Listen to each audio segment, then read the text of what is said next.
नाजरीन अस्सलाम वालेकुम। सियासत टीवी में आप सबका इस्तकबाल है। मैं हूं वाजिद खान और आप देख रहे हैं कौमी खबरनामा। सबसे पहले देखते हैं सुर्खियां। जल्जले के झटकों से इंडोनेशिया दहल गया, 46 हलाक, 700 से जायद जख्मी। हलाकतों में इजाफे के अंदेशे। जकार्ता में फलकबोस इमारतें 3 मिनट तक हिलती रहीं। बैकफुट पर आ गई है बीजेपी, अशोक गहलोत का दावा। कहा, गुजरात में नई तारीख रकम करेगी कांग्रेस। श्रद्धा कत्ल केस में सीबीआई जांच का मुतालिबा। दिल्ली हाईकोर्ट में अर्जी दाखिल। आफताब के नार्को टेस्ट की तैयारियां। और शिल्पा शेट्टी के शौहर राज कुंद्रा ने 5 स्टार होटलों में बनाई फहिश फिल्में। चार्जशीट में महाराष्ट्र साइबर पुलिस का सनसनीखेज इंकशाफ। सुर्खियां आपने मुलाहिजा की और अब पेश है खबरों की तफसील। इलेक्शन कमीशन में नए तैनात होने वाले इलेक्शन कमिश्नर अरुण गोविल ने आज चार्ज संभाल लिया। सदर द्रौपदी मुर्मू ने हिंदुस्तानी इंतजामी सर्विस के साबिक अफसर अरुण गोविल को हफ्ते के रोज इलेक्शन कमिश्नर मुकर्रर किया था। इलेक्शन कमिश्नर ने ट्वीट करके ये इत्तला दी। इंडियन एडमिनिस्ट्रेटिव सर्विस में साल 1985 बैच के पंजाब कैडर के अफसर Arun Goel chief election commissioner Rajiv Kumar और इलेक्शन कमिश्नर अनूप चंद्र पांडे के साथ इलेक्शन कमीशन का हिस्सा होंगे। सुशील चंद्र मई में चीफ इलेक्शन कमिश्नर के ओहदे से रिटायर हुए थे। उनकी जगह राजीव कुमार नए चीफ इलेक्शन कमिश्नर मुकर्रर हुए थे। दिल्ली पुलिस आज श्रद्धा कत्ल केस के मुलजिम आफताब अमीन पूनावाला को नार्को टेस्ट से पहले कुछ जरूरी प्री टेस्ट के लिए हॉस्पिटल ले जाएगी। आफताब की 5 रोज़ा पुलिस हिरासत मंगल को खत्म हो रही है। दरियासना तफ्तीशकारों को आफताब के फ़ोन के स्कैन करते हुए कई मंशियात फरोशों के नंबर मिले हैं। ज़राए ने बताया कि शुबा है कि वो गांजा और चरस लेता था। इसके फ़ोन पर मुंबई और दिल्ली के मंशियात फरोशों के राब्ता नंबर मौजूद हैं, जिनकी जांच की जा रही है। याद रहे कि आफताब ने 18 मई को अपनी साथी श्रद्धा वॉकर का गला दबाकर कत्ल कर दिया था और उसकी लाश के कई टुकड़े करके उसे जंगल में फेंक दिया था। अफसर ने कहा कि आफताब के इंकिशाफ के बाद कई जगहों पर सर्च ऑपरेशन किए गए, जिनमें कुछ जंगलाती इलाके भी शामिल हैं, जहां से कई हड्डियां कब्जे में ली गई हैं। ये मालूम करने के लिए कि हड्डियां श्रद्धा की हैं या नहीं, डीएनए टेस्ट के लिए उसके वालिद और भाई के खून के नमूने लिए गए हैं। डीएनए टेस्ट की रिपोर्ट आने में 15 दिन लगेंगे। दूसरी तरफ एक वकील ने दिल्ली हाई कोर्ट में अर्जी दाखिल करके श्रद्धा कत्ल केस की सीबीआई इंक्वायरी का मुतालबा किया है। दरख्वास्त में कहा गया है कि यह वाक़या 6 माह पुराना है।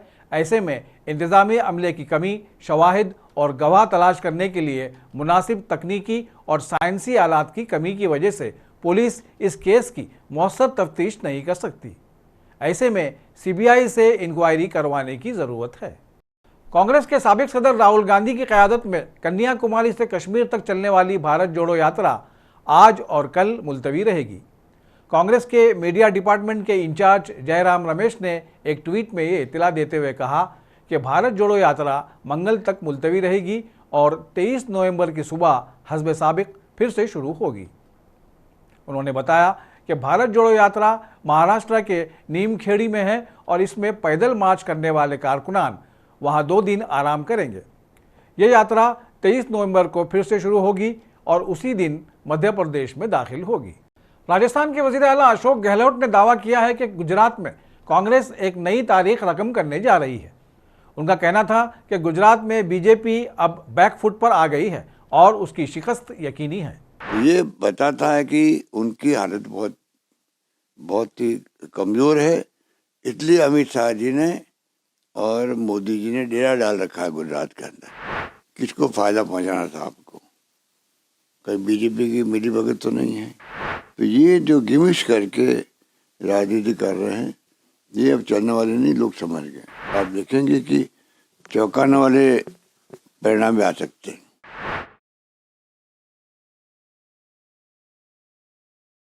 भाजपा का इस बार जो विरोध हो रहा है सरकार विरोधी लहर का, वो पिछली बार भी नहीं था।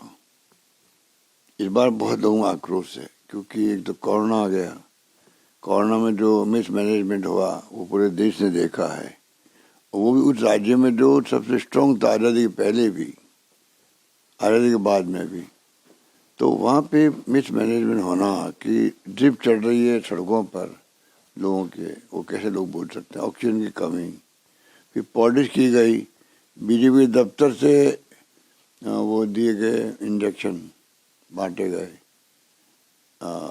तो मैं समझता हूँ कि जो कुछ भी हुआ, मोरबी में भी घटना हुई, हमने सिंपल मांग करी थी कि आप कम से कम निष्पक्ष जांच करवा दो हाई कोर्ट के सिटिंग जज से, रिटायर्ड जज से। कुछ मांग नहीं करी, हमने आरोप भी नहीं लगाए, उसके बावजूद भी कोई जांच नहीं हुई। गुजरात हाईकोर्ट ने खुद ने संज्ञान लिया है, ये नौबत क्यों आई। अगर जांच होती है, दोषी पाए जाते हैं, सजा मिलती है, तो फ्यूचर के अंदर लोग डरते हैं कोई लापरवाही करने से, ये तो था। और अभी नकली शराब से लोग मर गए, 70 लोग मर गए, वहाँ 135 लोग मरे, यहाँ 70 लोग मरे। क्या सरकार की चिंता नहीं होनी चाहिए? तो ये जो गिमिश करके राजनीति कर रहे हैं, ये अब चलने वाले नहीं, लोग समझ गए।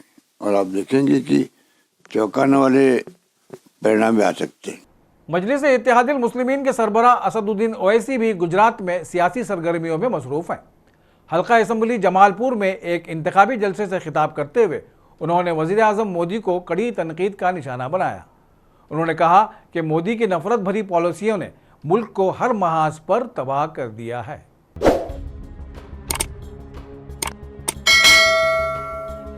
पार्लियामेंट में बाबरी मस्जिद का मसला आया तो ओवैसी बोलेगा, CAA का कानून आया तो ओवैसी बिल को फाड़ेगा, ट्रिपल तलाक का मसला आया तो ओवैसी बोलेगा, NRC का मसला आया तो ओवैसी बोलेगा, बिल्किस का मसला आया तो ओवैसी बोलेगा, खेडिया में बच्चों को रोड पर लाकर सरेआम उनकी बेइज्जती करके पीटा जाता है तो ओवैसी बोलेगा।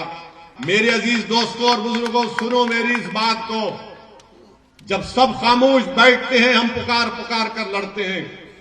UAPA का कानून बीजेपी अमित शाह ने लाया तो हमने उसकी मुखालिफत की, ये सब साथ दे रहे थे।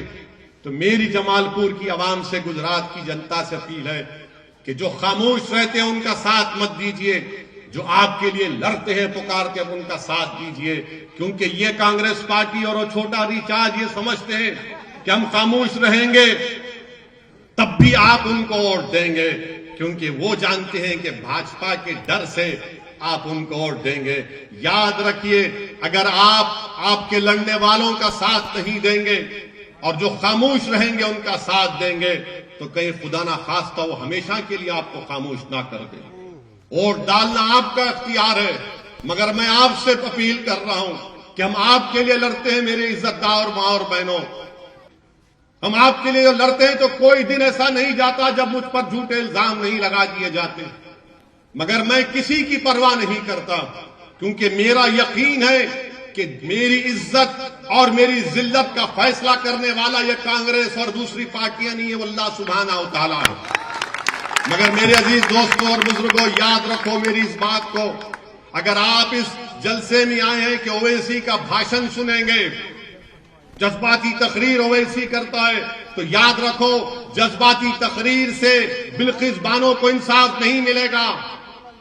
जज्बाती तकरीर से 723 फैक्ट्रियां नहीं खुल जाएंगी। जज्बाती तकरीर से जमालपुर वार्ड में लाइट का इंतजाम नहीं होगा। जज्बाती तकरीर से जमालपुर की गरीब जनता से इंसाफ नहीं होगा। जज्बाती तकारीर और जज्बाती अल्फाज से आपके जमालपुर में तरक्की नहीं होगी।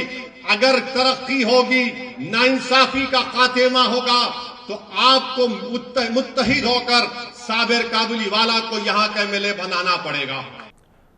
वज़ीर आज़म नरेंद्र मोदी भी गुजरात में हैं। गुजरात के हल्का सुरेंद्रनगर में वज़ीर आज़म मोदी आज एक इंतखाबी जलसे से खिताब करेंगे। उनकी सुरेंद्रनगर आमद से कबल अवाम में उनके खैर मकदम के लिए ज़बरदस्त जोश व खरोश पाया जाता है। सुरेंद्रनगर में जलसेगाह के पास अवाम ने मोदी की भरपूर हिमायत की है। हल्के के अवाम का एहसास है कि मोदी की क़यादत में गुजरात तरक्की की नई बुलंदियां तय करेगा। यह आप देख रहे हैं कि सभी मेहरामन उमटे हुए हैं। उन लोगों को इतना उत्साह है कि हमारी 5 विधानसभा में मोदी मोदी मोदी के नारे लग रहे हैं और मोदी ही आएंगे। गुजरात में भी मोदी है और ऑल इंडिया में मोदी मोदी है, तो ये गुजरात क्यों पीछे रह जाए कि गुजरात से ही तो मोदी है, गुजरात से ही तो इंडिया चलती है। तो इसलिए हम कहना चाहते हैं कि यहाँ जो उत्साह आप देख रहे हैं, सारी महिलाएं भाई बहन मोदी के नारे अभी लगाएंगी और आप देखो तो यहाँ मोदी का राज नहीं लेकिन मोदी की लोक चाहना चलती है। आज हमारे आदरणीय सम्मानीय प्रधानमंत्री श्री नरेंद्र मोदी साहब जब आ रहे तब लोगों में इतना उत्साह है कि अभी यहाँ पे भीड़ ही भीड़ है और हमें पूरा यकीन है कि हमारी 5 विधानसभा है, 5 विधानसभा में जंगी बहुमत से कम नहीं आएगा। आज तो पूरे सुरेंद्रनगर जिला में एक मान लीजिए एक त्योहार है, दिवाली जैसा माहौल बना रहा है और नरेंद्र मोदी जी जो हमारे वड़ा प्रधान ये यशस्वी वड़ा प्रधान जिसने हमको पूरे विश्व में जो हमारी जो क्रेडिट दी है वो पूरे विश्व में जो हमारे क्रेडिट बढ़ा दी है, ऐसा नरेंद्र मोदी वड़ा प्रधान हमारे यहाँ सुरेंद्रनगर आ रहे हैं तो पूरा सुरेंद्रनगर जिला वासी उसका स्वागत करने के लिए और ये हमारी 5 विधानसभा आती है, 5 विधानसभा का कमल उसको देने के लिए खूब ही तत्पर है और पूरा विधानसभा का यहाँ विधानसभा में 5 सीट अब तक की जंगी बहुमति से आएगी। आज मोदी साहब गुजरात की पावन धरती पे सुरेंद्रनगर झालावाड़ दरा पे जो पधारे हैं और इसके हिसाब से हमारे सुरेंद्रनगर जिला की 5 जो सीटें हम वो मोदी साहब के हाथ में देने वाले हैं। नेशनल कॉन्फ्रेंस के सरबराह फारूक अब्दुल्ला ने यूक्रेन जंग पर तशवीश का इजहार करते हुए कहा है कि यूक्रेन जंग ने एक बार फिर दुनिया को माशी इन्हतात की जानिब गामजन कर दिया है। उन्होंने उम्मीद जाहिर की है कि वज़ीर आज़म मोदी इस जंग के खात्मे में अपना अहम किरदार अदा करेंगे। इस बात का तो बहुत खुशी है कि हम लोग इस साल G20 के प्रेसिडेंटशिप इंडिया को मिली है और मैं उम्मीद करता हूं कि वज़ीर आज़म इसमें सक्सेसफुल होंगे कि ये जो यूक्रेन का वॉर हो रहा है इसको ख़त्म करने के लिए। देखिए, जहां तक चुनाव है उसका तो कुछ पता नहीं है कब होगा, मगर मेरा फ़र्ज़ है इस इलाके में भी आने का, यहाँ लोगों से बात करने का, लोगों की मुश्किलात को देखने का और उसको उभारने का पार्लियामेंट के अंदर, क्योंकि पार्लियामेंट मेंबर का एक फ़र्ज़ है कि वो गवर्नमेंट के सामने, क्योंकि आजकल हम सेंट्रल गवर्नमेंट के अंदर हैं, कि उनके सामने ये बातें लाएं कि हमारी हालत क्या है। अब जैसे बाकी स्टेट्स में चुनाव हुए हैं, जम्मू कश्मीर में अभी चुनाव जो है घोषित नहीं किए गए हैं, क्या कहेंगे? देखिए, ये तो अब उनका इलेक्शन कमीशन और गवर्नमेंट ऑफ इंडिया का है कि वो कब इलेक्शन करेंगे। अभी जिस तरह से हालात है कश्मीर वैली में, हम देखते हैं कि आए रोज हाइब्रिड टेररिस्ट पकड़े जाते हैं, कैसे देखते हैं पूरा जो सिनेरियो है कश्मीर वैली में? क्या आपको लगता है कि रेडिकलाइजेशन एक बार फिर हुई है? रेडिकलाइजेशन मैं नहीं मानता। Is nothing like radicalisation. We are fighting a low intensity war. There is no other way. तो क्या लगता है आपको, क्या सोल्यूशन हो सकता है इस तरह की जो सिचुएशन है? जैसे आपने कहा कि एक वॉर जैसी सिचुएशन है, अब क्या लगता है क्या करना चाहिए? देखिए, मैं इस बात का तो बहुत खुशी है कि हम लोग इस साल G20 के प्रेसिडेंटशिप इंडिया को मिली है। हो सकता है कि इसमें हिंदुस्तान पे बहुत बोझ है सारे कंट्रीज़ का, और मैं उम्मीद करता हूं कि वज़ीर आज़म इसमें सक्सेसफुल होंगे कि ये जो यूक्रेन का वॉर हो रहा है इसको ख़त्म करने के लिए, क्योंकि इसने हमारी हालत सारी दुनिया की ख़त्म कर दी। इकोनॉमिक कंडीशंस बहुत बुरी हो रही हैं और इसको ख़त्म करने के लिए G20 का मैं प्रेसिडेंटशिप लेना अच्छा होगा अगर हम इसको दूर कर सकें। दूसरा जो है, हमारे जो मुश्किलात हमारे नेबर के साथ हैं उसमें भी हो सकता है कि ये मुल्क जो है मिल के इसका कोई हल निकालेंगे और ये जो है ये ख़त्म हो जाएगी हमारी मुश्किलात हमारे वतन के। क्या आप चाहते हैं कि पाकिस्तान के साथ बात होनी चाहिए? देखिए, मैं जब कहता हूं कि पाकिस्तान से बातचीत करो तो आप जानते हैं कि होम मिनिस्टर कहते हैं हम बच्चों से बात करेंगे, उनसे नहीं बात करेंगे। लड़ाई तो उनसे है, लड़ाई तो बच्चों से थोड़ी है।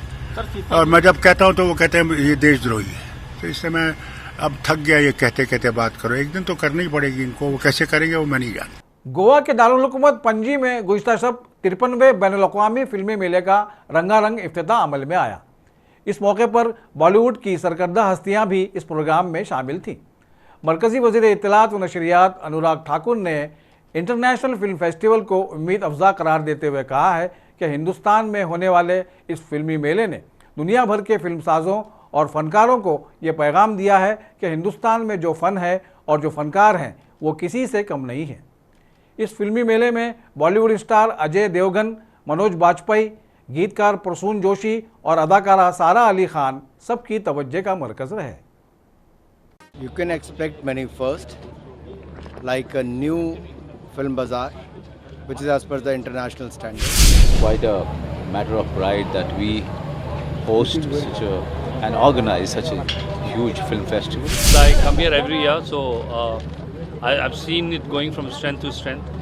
I'm happy that I'm part of the Indian film fraternity. You people are looking more relaxed, and that is a reflection that there is something right. And we look forward for more such events in the future as well. You can expect many first, like a new film bazaar, which is as per the international standards.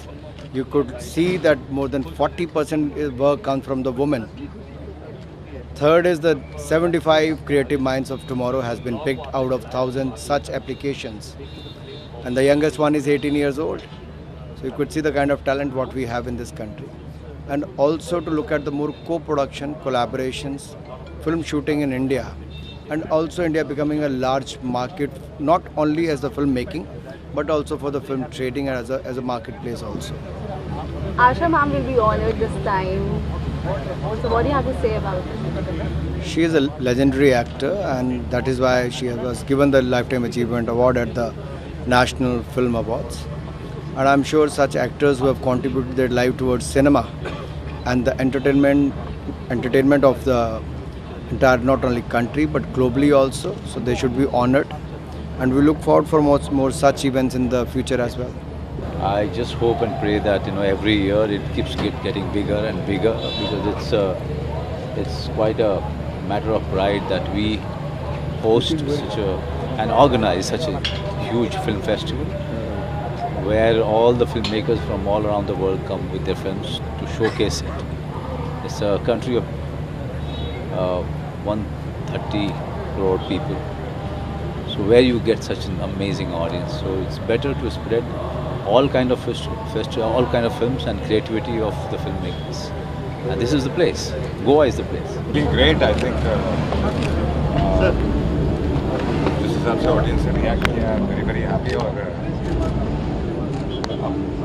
ये सिलसिला अगर चलता रहे और audience को सब फिल्में पसंद आए तो पूरी इंडस्ट्री को बहुत खुशी है. Come here every year, so I've seen it going from strength to strength, and it's great to see it much more organized and much more structured. You people are looking more relaxed, and that is a reflection that there is something right. I'm happy to be celebrating. I'm happy that I'm part of the Indian film fraternity. And I think that the act that I'm going to perform today is representative of the Indian film fraternity as a whole. Bollywood अदाकारा शिल्पा शेट्टी के शौहर और businessman Raj Kundra और दीगर पर 6 deluxe होटलों में फहिश मवाद तैयार करने का इल्ज़ाम है, जिन्हें OTT प्लेटफॉर्म्स पर माली फ़ायदे के लिए तकसीम किया गया था। महाराष्ट्र साइबर पुलिस ने ये जानकारी दी। गुज़िश्ता हफ्ते अदालत में दाखिल की गई साइबर पुलिस की चार्जशीट के मुताबिक राज कुंद्रा ने मॉडल शर्लिन चोपड़ा और पूनम पांडे, फिल्म प्रोड्यूसर मीना झुंझुनवाला और कैमरामैन राजू दुबे के साथ 5 स्टार होटलों में फहिश वीडियोस शूट की। साइबर पुलिस ने दावा किया है कि कुंद्रा की कंपनी ने इस जुर्म में मदद की और इसकी हौसला अफजाई की, और उसने दूसरे तमाम शरीक मुल्जिमान से माली फ़ायदा उठाया, हालांकि वो जानते थे कि ऐसी चीज़ें गैर कानूनी हैं।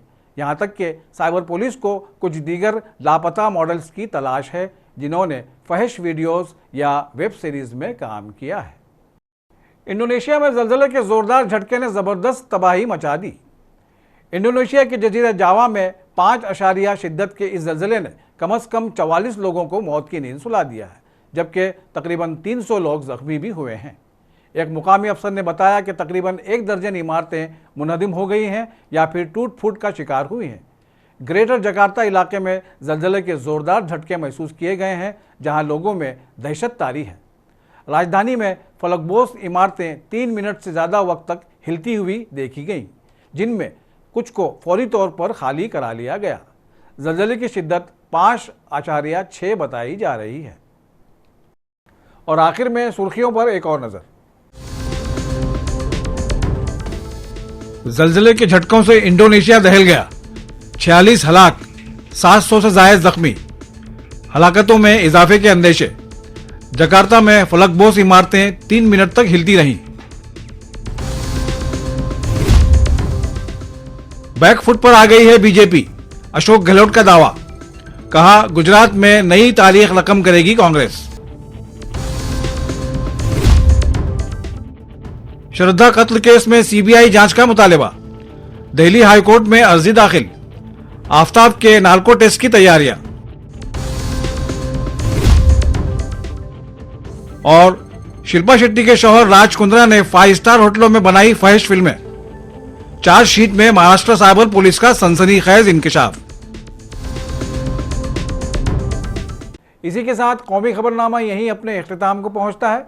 सियासत की पूरी टीम के साथ वाजिद खान को दीजिए इजाजत। अल्लाह हाफिज।